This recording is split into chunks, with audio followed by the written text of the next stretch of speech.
Hi everybody, today I'm going to do another little tune for you. This is another Bert Weedon tune. It's rather a nice one, a bit obscure, not too many guys have done it on YouTube. It's called Ghost Train. Now some time ago I did do Ghost Train for YouTubers, but unfortunately back then I didn't have the backing track. Well, Some Kind Soul has sent me the backing track now, and so I've decided to have another go at it. And on top of that, I'm going to do the lesson for showing you how to play it. So if you can get hold of the backing track, so well and good. If you can't, don't worry, you can still learn to play the tune, and you can play the tune without needing any backing track. It's just a plus if you've got the backing track. So what I'm going to do, I'm going to play you my version of it, and then I'm going to show you how to play it. So here we go with me playing Ghost Train, and then afterwards I'll show you how I approached it.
Okay, well that was me playing the tune through.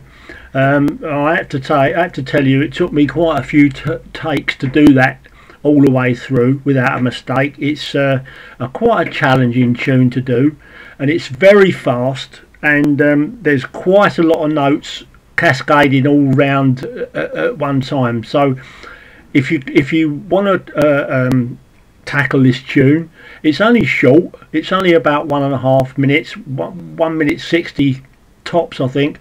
It's only a short tune, but it's got quite a lot of stuff in it. It's got bends, slides, a bit of whammy bar, muted notes. It's got all the things that you want as an instrumentalist to be able to play a good instrumental.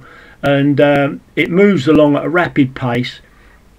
Now you might still be able to get the backing track from Leo's Den. I'm not quite sure about that, but it's worth a try to see whether or not you can get the backing track. But as I say, without the backing track, I still think you can do a decent go of it.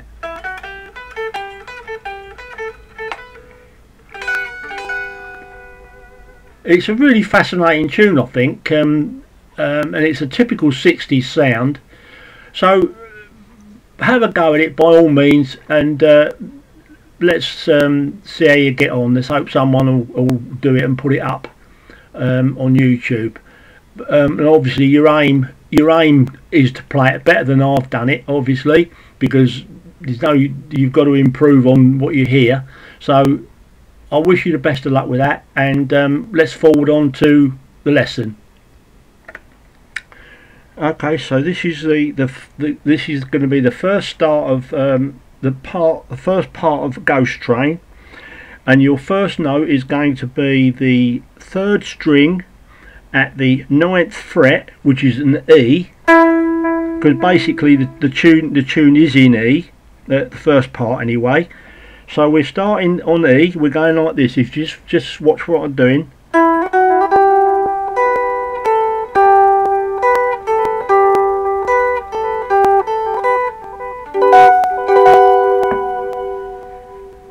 That's an E. That's ending up on an E chord there, and what you're doing is you're barring with the first 4 strings at the 12th fret, and then you're bringing your 3rd finger down onto the F sharp note, which is on the 14th fret there, and that gives you a nice discordant E.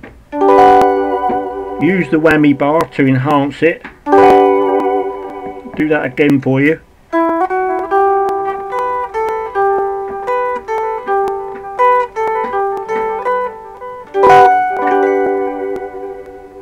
That's the first part. Now the second part is just slightly different, and it ends up on an F chord, and I'll show you that now.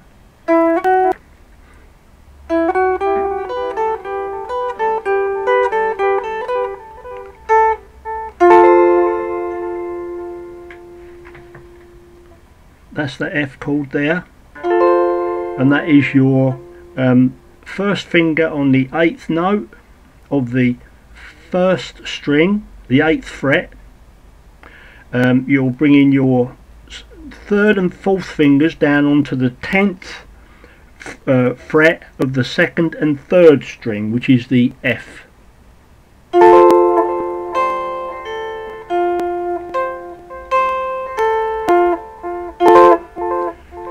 So I'll just do that bit up to that point.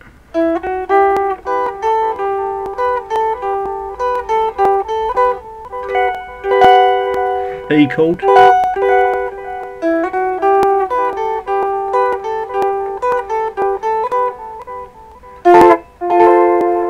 F chord. Now the next part is slightly different, but basically the similar to the first part.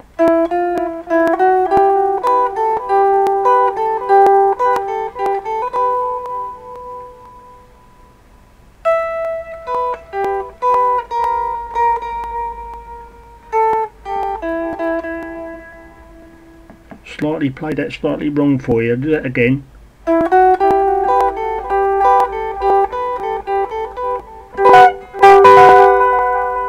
And then that's the first part again, and then you finish this. That's that part. Doing this, you put your your first finger across the 12th fret again, and you play the notes. So the first note, the first string, like that. Set a 1st, 2nd and 3rd string, and then drop down onto the 11th fret of the 2nd string.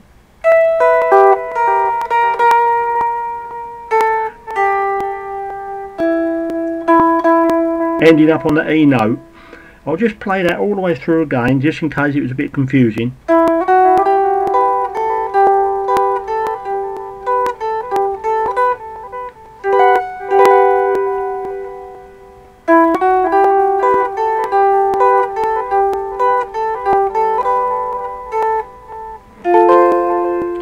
F chord,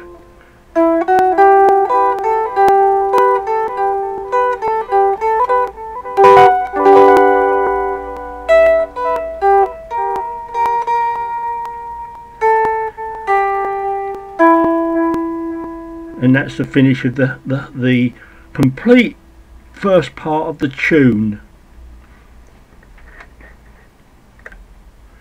Now, I know when I'm playing through these different segments of the tune, it does seem a little bit complicated and out of sync, but if you take the parts separately, you'll find that it does make some must make sense. Now this is the moving on to the middle part of the tune, and this is what I play this in with muted notes, and it runs like this.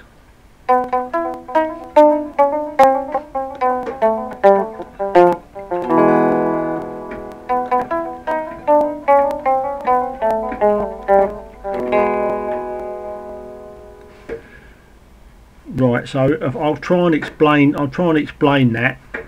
You're going to start on the which is the sort of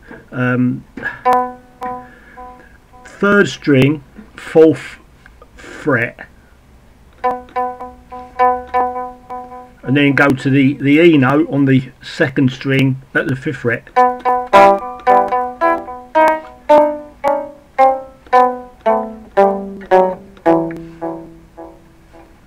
If you can hear that.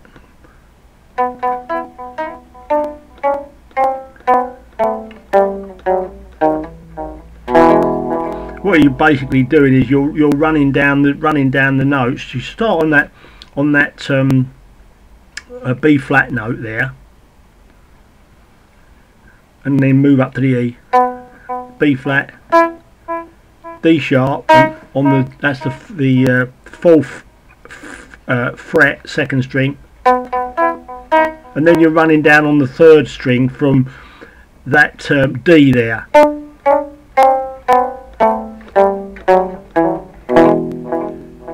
If it played to tempo, it'd be like this,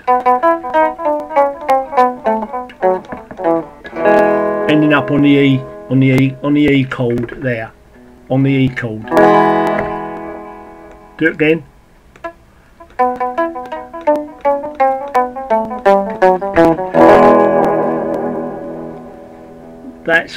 That's that bit.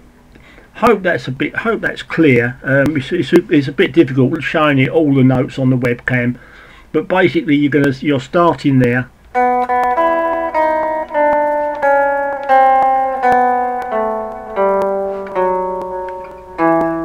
E, and then you're going to go back up to this 12th position again.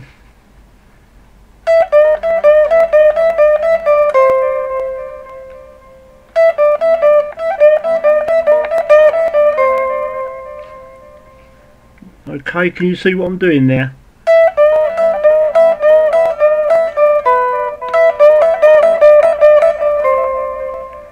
That's you're playing the E at the 12th fret, and then you're bending that 15th fret 2nd string, ending up on that 13th fret, which is of the 2nd string, and then a little slide.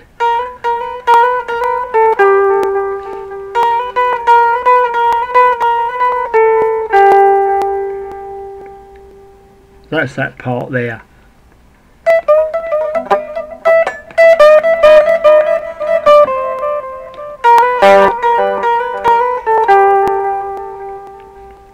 And then the end of that, once you've done that bit, it goes back up to here.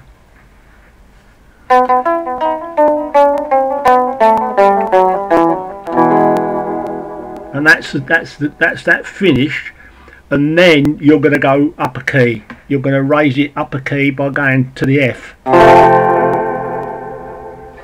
Wait for the backing track to start, and then you're going to start the same tune all over again, 1 fret higher. So instead of starting on that E note, which you did at the beginning, you've now gone up another key to F, and then you're going to do it all in F.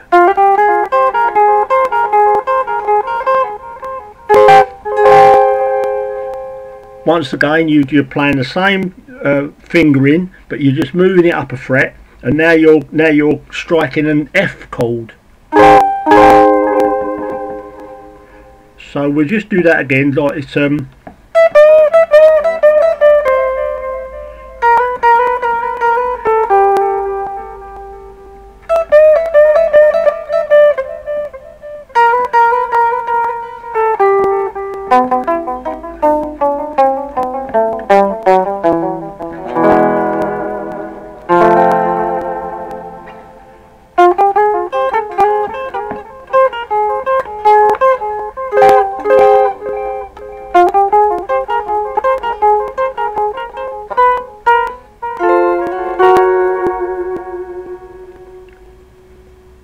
and that's an F sharp.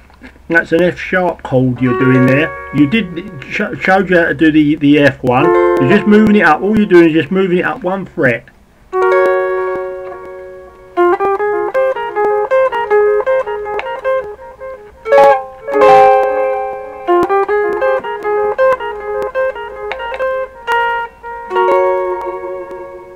Exactly the same.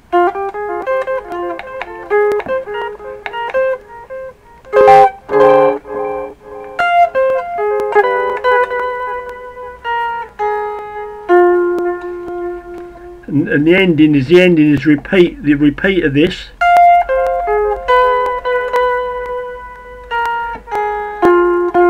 And then you finish on an F sharp chord.